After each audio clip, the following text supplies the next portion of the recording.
정부는 강도 높은 대출 규제 그리고 공급 확대를 부각시키면서 시장 안정에 나서겠다는 입장입니다. 집값을 잡겠다는 정부의 정책과 또 시장의 움직임은 엇갈릴 수도 있는데요.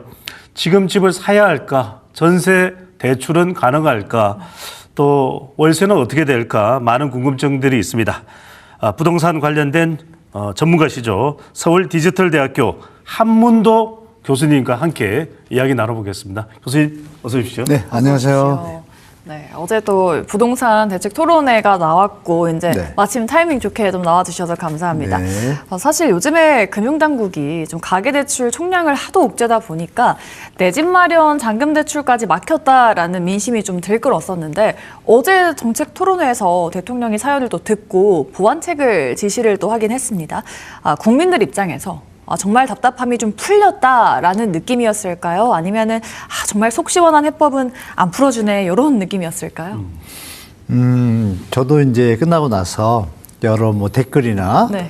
뭐 여러 카페도 많잖아요. 뭐 결론은 이런 표현이 제일 많더라고요. 답정너.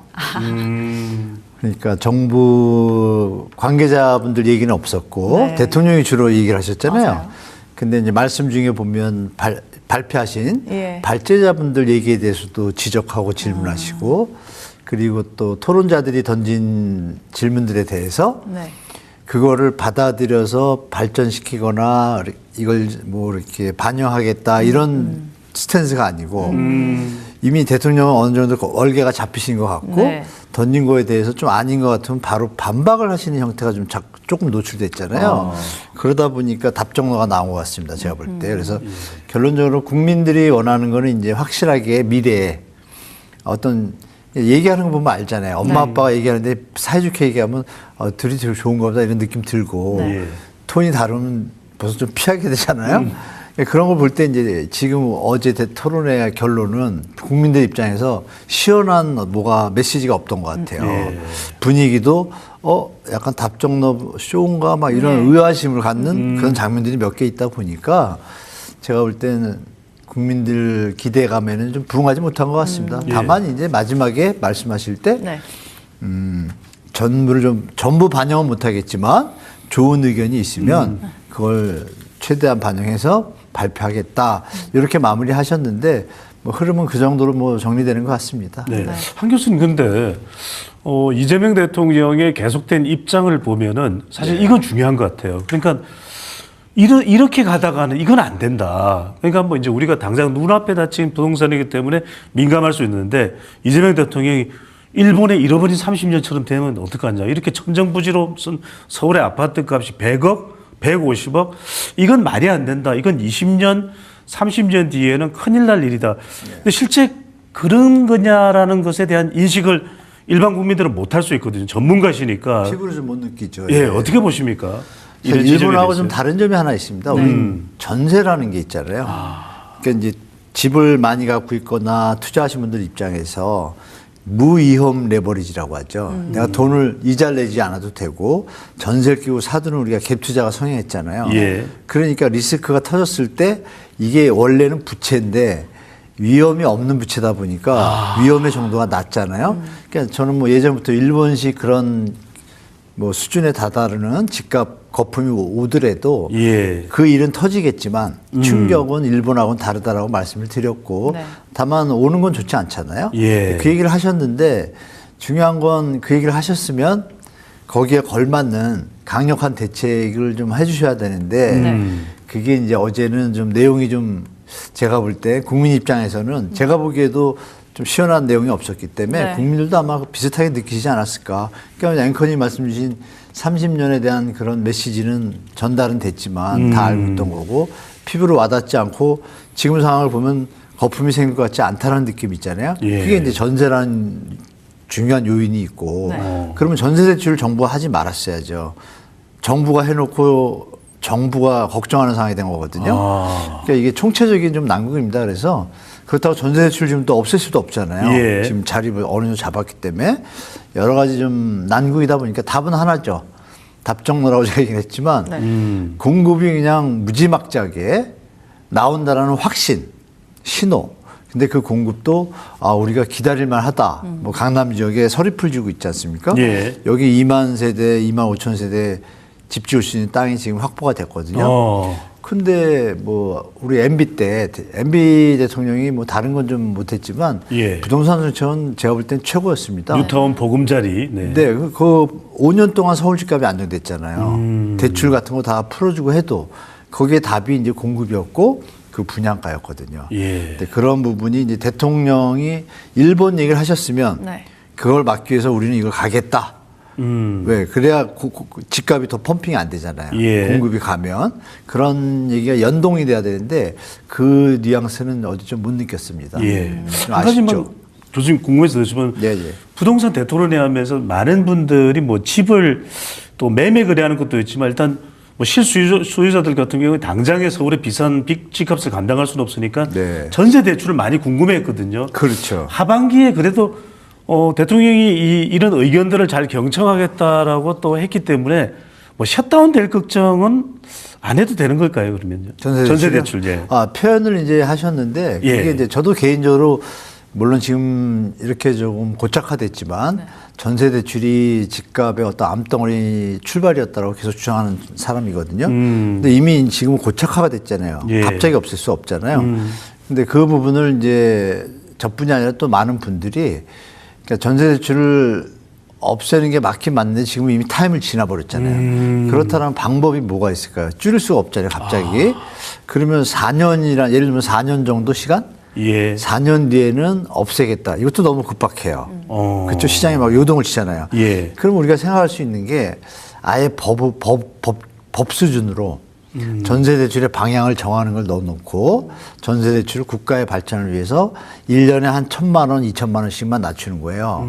그거는 시장에서 수용이 가능하거든요. 예. 갑자기 전세 대출을 2,000만 원 줄였다고 난리가 날 일이 없어요. 근데 1년에 2,000만 원 줄이면 10년이면 2억이에요. 대출을 좀 줄이는 걸로. 네. 그러면 이 대출 거품이 없어지는 거죠. 그럼 집값도 약간 다운이 현상이 있고 이런 얘기를 주시면서 하면 좋았는데 그냥 전세 대출이 문제다. 뭐 마치 내일 뭐 싹도 자를 것처럼 얘기하시니까 지금 앵커님 말씀처럼 예. 우리 서민들하고 신혼부들은 깜짝 놀라죠. 그러니까 뭐라 할까요? 대통령의 말씀은 무게가 있잖아요. 네. 그럼 정보나 어떤 제안들을 다 들었을 거고 예. 그 말에는 다 공유하지만 방법이 문제잖아요. 네. 그렇죠? 그 방법에 대해서는 얘기를 안 하신 게 어제는 조금 아쉽지 않을까? 그래서 또 앵커님도 여쭤보시는 거고 예. 아마 시장에 계시는 분들도 저 뭐야 갑자기 화가 더 날 거예요. 집값은 이렇게 올려놓고 전세 대출을 없애 이렇게 오해하잖아요. 네. 그래서 이 정부나 대통령이나 관계자들이 예. 우리가 낸 세금으로 월급 또박또박 나오니까 좀 따뜻해서 그러신지 모르겠는데 예. 제발 좀 국민의 입장에서 네. 표현을 하실 때 조금만 더 생각하면 말이 달라지잖아요. 네. 그걸 좀 해주셨으면 좋겠어요. 이번 정부는 특히나 그런 것 같아요. 예, 예. 그냥 일방적으로 던지는 게 많아서 네. 좀 아쉽습니다. 아하, 알겠습니다. 그리고 어제 토론회 또 뜨거운 이슈 중에 하나가 똘똘한 한 채 역설이지 않았습니까? 네, 네. 사실 가격이 뭐 5억이든 50억이든 똑같이 1주택으로 좀 퉁치다 보니까 여기서 말하는 똘똘한 한 채가 사실은 지방에서 집 10채를 좀 팔아서라도 강남 상급지 한 채에 좀 빵빵하게 얹어두는 걸 의미하는 거 아니냐라는 말이 나오는데 정말 이 똘똘한 한 채가 집값 폭등을 불러일으키는 주범이었을까요? 전체 폭등은 이제 다른 요인도 있지만 기본적으로 앵커 역할을 했습니다.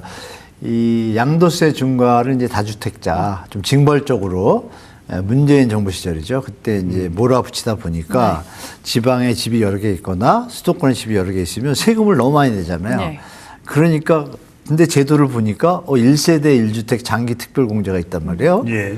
그러니까 저부터도 이거 장기적으로 볼 때 그러면 이건 부담이 돼 계속 돈이 나가잖아요. 네. 세금이 팔고 강남 하나 똘똘한 거 사둬야겠다라고 한 개념이에요. 예. 그러니까 대한민국에 똘똘하지 않은 집이 어디 있어요? 다 똘똘하죠. 근데 우리가 말하는 이 똘똘한 집의 개념은 이제 수익성 개념인 거죠. 그러면 자산가들은 수익성을 쫓아가잖아요.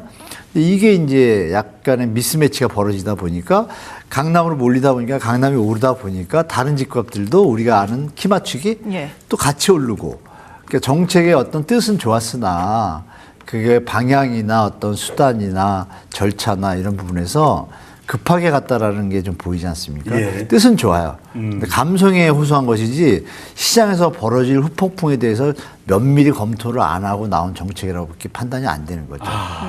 매물 장민도 당연히 일어나고. 네. 그러니까 지금 정부도 지금 잠깐 약간 저는 초반에는 열심히 하시는 것 같아서 저도 예. 우리 현 정부에 대해서 우리 일반 분들한테 기대해 볼 만하다 그랬는데 약간 요즘 스탠스가 바뀌었고 그래서 좀 걱정되고 있습니다. 그래서 똘똘한 한 채만 자꾸 타격을 하잖아요. 네. 예. 이것도 좀 너무 좀 뭐라 그럴까요? 좀 공격적, 약간 급진적 예. 이런 느낌이 들어요. 이걸 좀 차분차분하게 설득해 가면서 네. 뭐 이런 내용들을 설명하고 그런 과정이 없잖아요. 예. 그러니까 아버지가 돈 줄 때 그냥 돈 툭 주고 하면 돈은 좋지만 기분 나쁘잖아요. 근데 주면서 네. 아, 아들아 내가 열심히 일했는데 요것밖에 못 벌었다. 다음에 많이 벌어줄게. 네. 네. 그게 뭐예요? 지금 이렇지만 여러분 저희가 정책을 잘 준비하니까 조금 믿어주세요. 이런 식으로 얘기하면 국민들 감정이 이렇게 화가 안 났을 것 같아요. 어쨌든 돈을 주신다고 하니까 뭐 그건 좋은 일인데. 네, 맞아요. 저는 뭐 또 한 교수님하고 여러 차례 또 방송을 한 적도 있거든요. 예. 근데 항상 제가 방송할 때마다 깜짝깜짝 놀라는 건, 야, 정말 누군가 부동산 정책을 하는 사람이라면 한 교수님 자문을 얻어야 되겠다. 근데 지금 말씀하시는 걸 보면은 뭔가 이번에 자문을 안 구했나 싶은 생각이 드는데, 네. 교수님 그래서 궁금한 게, 네.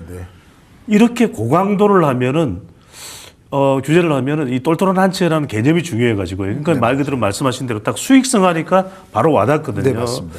그러니까 이게 현실인데 말하자면 서울에서 교통이 좋은 왕십리에 사는 사람들도 강남역으로 옮겨가 볼까? 그렇죠. 몇 억 더 좀 이렇게 대출 얻어서 그 생각을 하거든요. 그러면 이게 더 오히려 풍선 효과처럼 심화되는 거 아닙니까? 연속성이 있습니다. 그렇기 때문에 전반적인 어떤 주택 정책의 로드맵을 지금 발표를 명확하게 안 했잖아요. 그러니까 주거복지 로드맵이라는 또 제도도 있는데요. 거기에 어느 정도 얼개가 있어요. 있음에도 불구하고 우리 뭐 앵커님이 그런 말씀 주셨지만 자문을 안 받았는데 자문 많이 받았거든요. 예. 정부가 자문을 많이 받았어요. 많이 받았는데 이상하게 메시지가 안 나서 저도 의아해하고 있거든요. 그러니까 지금 느낌이 어떤 느낌이 드냐면 예. 뭐 이런 표현이 부동산에서는 적절하지 않지만 예. 부동산 충신도 많으시겠지만 네.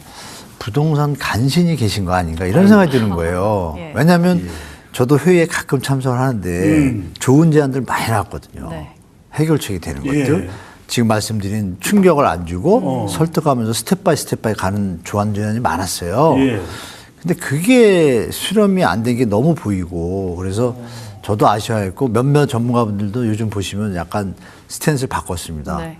그동안 믿어주다가 좀 의아해요. 그래서 그 부분은 대통령이 근데 인지를 하신 건 같아요.